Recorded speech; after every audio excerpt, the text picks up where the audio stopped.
This is the Realty Classroom Podcast, episode number 75, That Look in the Seller's Eye.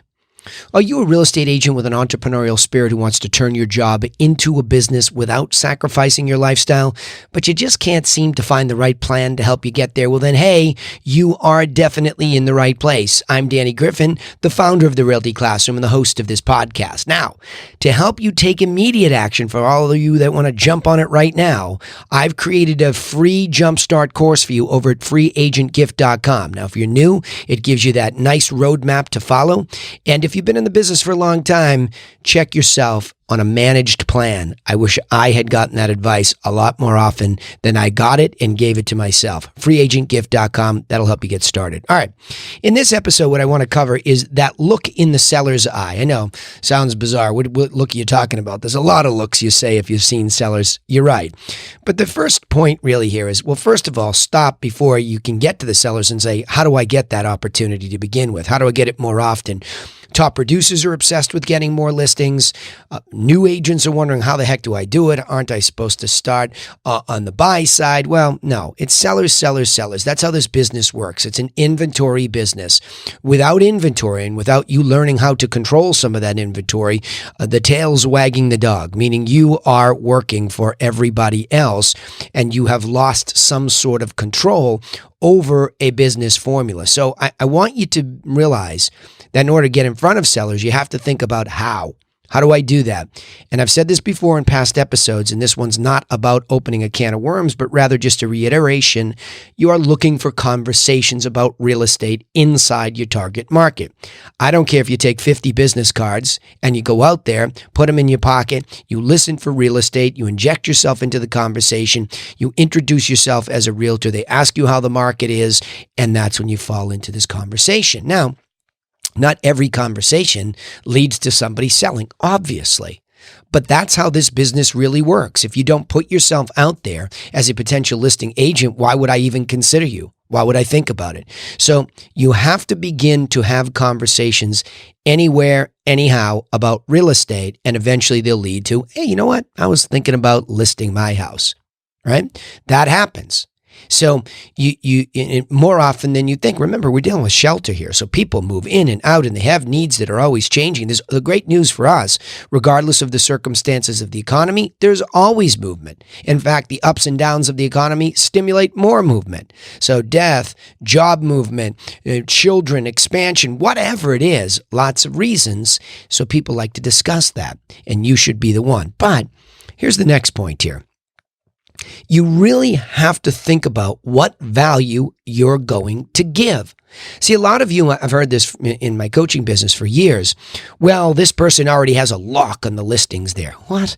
I have never really seen, unless it was a real small area, a listing agent control more than, say, 1% plus or minus of a marketplace. Sure, in a very rural place, have I seen somebody maybe get up to 10%, but that leaves 9 out of 10 listings that aren't going to that person that you perceive that's controlling all of this. In fact, what's happening to you and your mindset when it comes to listings is you're talking yourself out of pursuing them before you even begin. That's what it is. And all you top producers that want to expand into another area where there's a really good agent who might live there and does get a good fair share of the listings, you talk yourself out of going in and competing. And I think the reason is a lot of you are just looking at the results and you're not thinking about the solution that you provide. So in other words, you're thinking about, oh, I have to muscle in there and I have to get my name out there. Sure, all those things are part of the process. But really what's most important to you is making sure that you understand what value you're going to give. And I put in my notes here, I put give in capital letters, capital G, capital I, capital V, capital E, and I'll say it many times over. You must think about the value that you're going to give to the seller. And I think the first thing that you want to think about is think of that generally.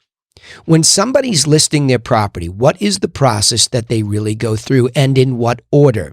Because the number one thing to give is your guidance through that process, no matter where you meet them. Now, remember where I just started you, at the first conversation.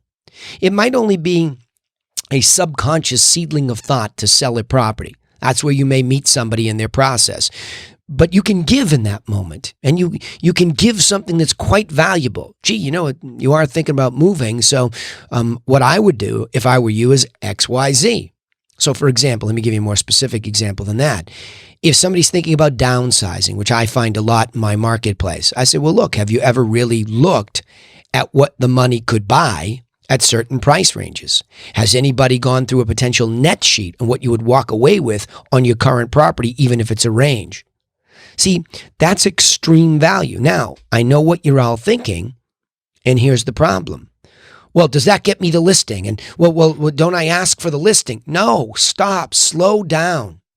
Listen, I'm saying this with all authority as a guy who goes into the marketplace and lists properties on a regular basis. I'm not a theoretical teacher. I'm a guy who has learned all of these things, some of them the hard way with my stubborn brain that I needed to chisel away at, that I had to understand, even though I was a giver and I had a giver's heart, to stop trying to take so quickly what I needed, which was the listing.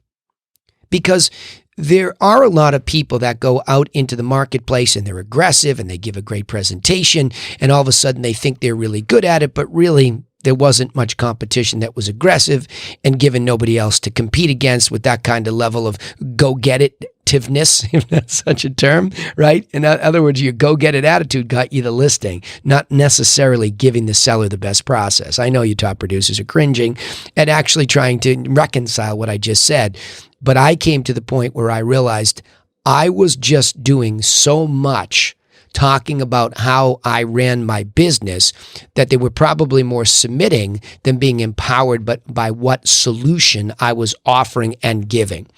But the key component here is something that we talked about on my core team, where I have Laura and Autumn helping me with my own book of business. I really told them that I thought the most critical component of what we were doing is detachment from the outcome. And what that means is, are you willing, let's say it's at the beginning of the process, are you willing to give a potential seller your very, very best stuff, meaning your very best insight that meets them there, that charts a course for them to travel through this process? Are you really willing to give that to them wholeheartedly, all up front with a detachment from the outcome, meaning once you gave them all of that, they either list with you or don't, and you're detached from that outcome? It's a really high level to get to of thinking. Okay. Some of you, it might be easy. Some of you that are already rooted in the way that you do things, it'll be very hard to break the habit of taking, even though that's working. I get it. I'm not here to argue with you that you're not getting a lot of listings. I'm always interested in pursuing the best way. I'm not interested in trying to get a bigger trophy, more rewards, more transactions. I'm trying to do this the best way, to leave the best positive footprint that I can in my marketplace, and then teach it to you so that you can leave a positive footprint. We're not going to make the business better by hoping something changes without changing it ourselves. And I think it's this simple. Give your very best stuff to sellers up front, with a detachment to the outcome, meaning you get the listing or not, you still gave them the best you could. Oftentimes what I'll say is, when I leave somebody's house now, I want to make sure I left them far better off and empowered with their understanding of the selling process, more so than anybody else could have, whether I get it or not. I just want to win that moment of giving so desperately now, so deeply now, it makes a big difference. Okay, how do you do that? Well, the best way to do this is to really ask yourself a question. How organized and patient is your explanation? So now we go from what? Giving deeply, with detachment to the outcome. And then we say, okay, but how do you do that correctly? You get organized first. And so over these 20 years, and I think almost 13 of coaching it, I've made the distinction that, and I'm a big fan of a lot of very successful people like Einstein and the theory of Occam's razor, that the simplest solution is usually the best one. So even though I know a lot of detail about the business, I've always tried to chunk it up so that I could give the simplest explanation. And I challenged myself to do that on a one-page infographic. If you can't explain the real estate business, for example, in the freeagentgift.com over there at the business plan, you'll see I give you an infographic, a one-pager. I feel like my obligation is to be able to explain the business in its entirety to you, at least at a high level, in a skeletal form, one page. Same thing with sellers. I have a pinwheel that shows 7 steps. Same thing with buyers. They're not my topic today, but 6 steps, right?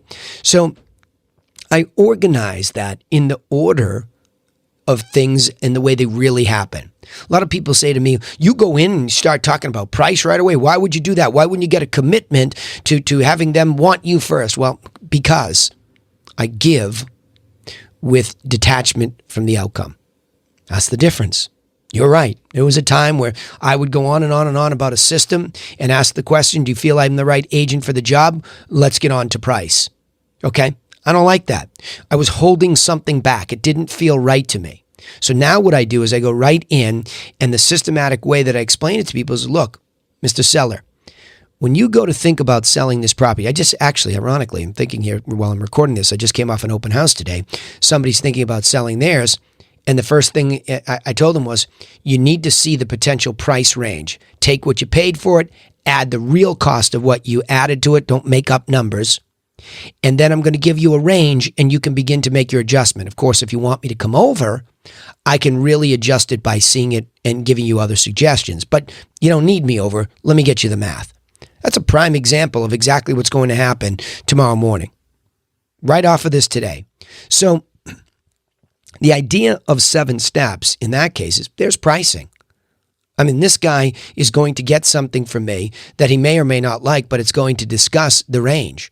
And he's going to see the professionalism with which we do it, right? So when I walk in a house, why should that be any different? When my telemarketer, Autumn, is on the phone, why should it be any different? When Laura's following up with the client, why should it be any different?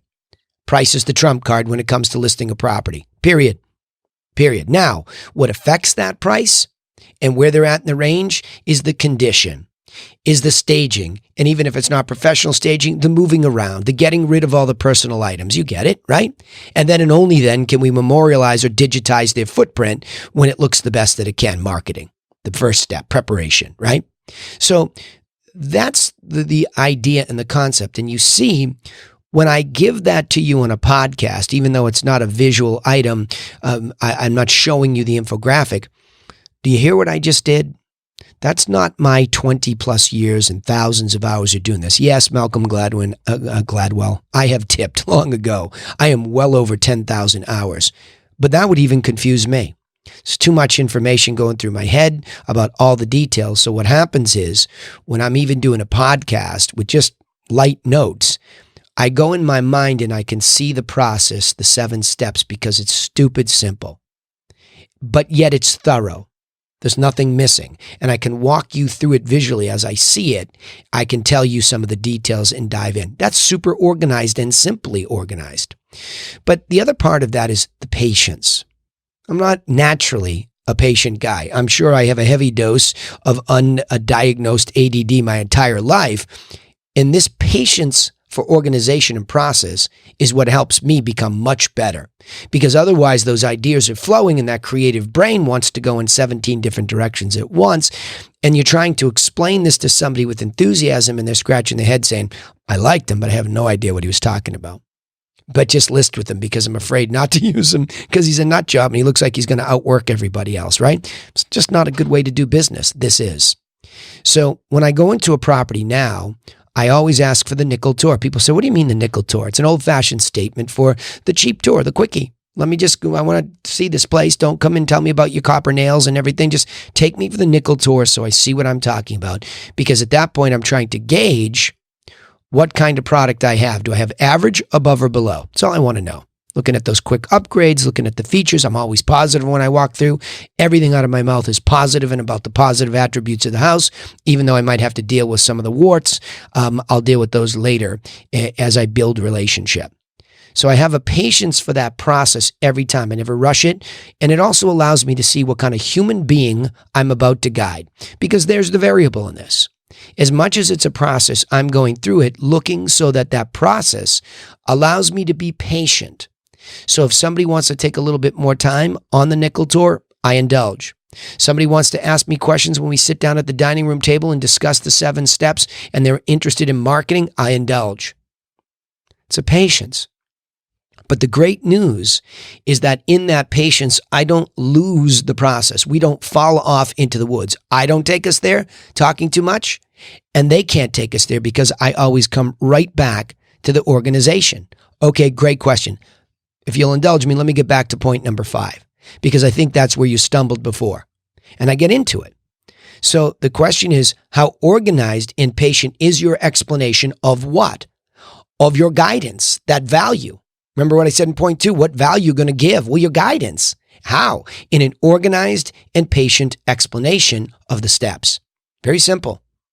Quite frankly, I'm working with people in the wholesale business right now, in the wholesale purchasing business of real estate. Same thing. Using the same steps. When you go sit with somebody and you're trying to buy their house wholesale, well, you better have a good explanation of how you arrive at where you arrive. You need a process. Same thing. So, what's that look I'm talking about? And how do you get to it? All of these points, okay, getting the opportunity through conversation to demonstrate professionalism that allows you then to get into context with people who are near-time sellers inside of 12 months so that you can get face-to-face by talking about your value and giving it away, your very, very best stuff, giving it away with detachment to the outcome, and then giving it in an organized and patient way. All of a sudden, something changes. And I've noticed this. I've been going on a lot of listing presentations lately. We have a really tight system at the moment, so we're getting great opportunity. We're finding in my office that there is a tremendous underservice. No slant to my fellow agents, but you have to work a lot harder than you do. You have to give better advice than you're giving. And I can say that as a broker who's active in the field. I'm walking in and these sellers are underserved. They are undereducated. There is much more for them to know. Even in the simplest way, there's much more obligation that we have to serve them better. Okay? Because what the effect of us not doing that, okay, realtors don't have the greatest reputation amongst professionals because it's an extremely complicated transaction and the education doesn't, I'm not trying to hurt anybody that's in the educational part of this, but it doesn't dive deep enough into what the consumer really wants and needs. It does a good job to professionalize the people that are getting into it and have licensure, a lot of the topics of the day and the trends and the legalities, but it never really dives into how do I take this person through the process correctly. So when you do this way, here's my experience that I'm sharing with you. You arrive where they're almost on the defensive. They look at me funny. They don't trust me. Is he a little bit too smooth? Is he a little bit too comfortable? And I can see that look in their eye because what they're bringing to me is their need to get something sold, but their worry that it will go wrong, that somebody will take advantage of them, give them bad advice, whatever it is, or just flat out that this is the single largest financial and emotional transaction most people make. So that screws them up personally. And they're looking at you as if you're about to attack them. So oftentimes, and I can think about it this week, 2 of my listing presentations this week, I was peppered with questions. They were all fair. 2 were face-to-face. And by the way, same thing on the phone. You know what I said? All right, hold on. Let me just isolate one question at a time. And I answer them. And there's that patience. And I go deeper because they want to go deeper and deeper. Then all of a sudden, I look across and I see that look. They submit. They relax. They now become more engaged in this 2-way conversation. It's not one-way me at them or them peppering me with questions. Something changes. And all of a sudden, you can see the first inkling of trust. They begin to trust you because you had a good organized presentation, because you were patient with them.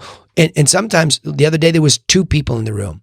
Then there were 3 people in the other room. These are all decision makers or people who influence the mood of the room. You have to be cognizant of that. You have to allow for individual processes as well. Husband and wife, partners, family members, whatever it might be. Slow down. Give everybody a look and an opportunity so that it's thorough. It doesn't mean let it slide off into the woods. It means keep it organized, isolate the issue, answer the question, recognize everybody, okay? Recognize, I hear you. That's a good question. Let me answer it. Or how about when I don't know the answer? That's a great question. I'll have to get you the answer, but I will. People love that humility, honesty. I mean, oh my gosh, it's horrible to have to say that honesty is, humility. I mean, right? That's what it is. Just be honest and the humility will be real. It'll be authentic. You're not acting humble. You just actually are by saying, I don't know, but I'll find out. That's what a great guide, in my estimation, in any business goes through. And that patience in that process gets you that look. And you know nothing more than, aha, there's a little bit deeper relationship now. I've been talking to them. I've been marketing them. That allowed them, and I say this to everybody, well, you're like trying to kick doors down to break into somebody's house to give a listing presentation on your timing. I scratch my head at that one. If you give over the phone, direct mail, you send them materials that are valuable to them, then what happens is they trust you enough to let you through their front door. How often do you open your front door and just let somebody through the front door, right? Earn it. Be patient. Be organized. Be valuable by giving with a detachment to the outcome, okay? And then you're going to start to see that look where now you've turned a different type of corner. And I'm going to make one footnote here. When you turn that corner and you can see that look in a seller's eye, presuming there's still some follow-up to do, you're at a different level of relationship. And most of those people aren't just going to whimsically cheat on you because you've been so valuable, you've been so honest, you've really empowered them. And the relationship has now been co-created. And I say this all the time. People will support what they help create. And that's your relationship to take it to the next level when they're really serious about listing. All right? So those key points. You get that look in the seller's eye by looking for more seller conversations, offering your true value and giving it without any attachment to the outcome, by being organized and patient through the explanation of that value. And then you get that look of trust. Goes to another level. So to chunk it up, the key to the real estate business is securing listings. You have to recognize that. The key to securing listings is knowing that you must have a great value to add and be detached from the outcome, meaning whether you get the listing or not. Then you get that opportunity to get that look. All right? So remember, you can take immediate action and get started in the right direction with a free, simple business plan sitting over there at freeagentgift.com. And if you thoroughly listen to this episode, you'll know what I mean when you print out that infographic that I give you, put it up on the wall. It's a visual for the simple explanation of what is really a complicated business. Also, don't forget to subscribe to this podcast so that you don't miss out on any insights each time we upload an episode. Hey, we also broadcast our live sales training calls, and I literally give them away whether you come and join anything I have or not. I practice what I preach. You won't believe it, but I do. On Facebook and YouTube every Friday, 1 p.m. So remember, turn those page and channel notifications on for the Realty Classroom. That's the brand here, so you won't miss the reminders. We also appreciate it. Please, will you share our content with other entrepreneurial real estate agents just like you so that they get the help they need, especially if you're out there leading a team, a company, a group. Pass it along to your agents. Give them some help. Give them some genuine help. They'll appreciate you a lot more. Hey, thanks for listening. Remember, nobody's coming for you, so go get to work on your own business. I'll see you in the next episode.